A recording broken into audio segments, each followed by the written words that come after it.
Li agradaria sumar forces amb la candidatura que impulsen Arcadi Oliveres i Teresa Forcades? Han parlat? Hem parlat, molt poc, però hem parlat. Home, De què han parlat? D'anar junts? Plantegen que hem de construir un bloc popular per aconseguir la independència, que la independència vagi lligada a un procés constituent i que aquest procés constituent doni com a resultat una societat més igualitària amb unes altres bases que no les actuals absolutament neoliberals. No? Això és el programa de la CUP. Aquesta és l'estratègia davant de la CUP, que té la CUP. I, a més, plantegen que això s'hauria de materialitzar en una candidatura unitària i popular, diuen en el manifest. Bé, nosaltres no és unitària i popular, és d'unitat popular, però en tot cas és molt similar a tot el que plantegem nosaltres i, òbviament, hi ha plena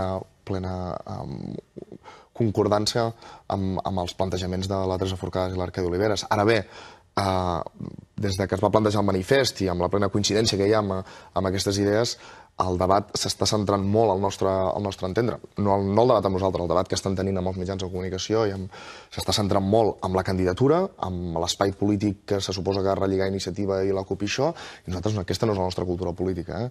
I aquí sí que no ens hi trobaran si aquest ha de ser el debat només, el debat d'unir forces, si tot era no perquè ho vulguin, sinó perquè s'acabi convertint en un lobby, diguéssim, de pressió per la unificació de la CUP i d'Iniciativa, no calia parlar de procés constituent i de tot plegat. És a dir, procés constituent no és la construcció d'un front d'esquerres, això se li diu front d'esquerres, se li diu Syriza, sinó procés constituent és l'estratègia sobre la qual treballem per donar una proposta al país.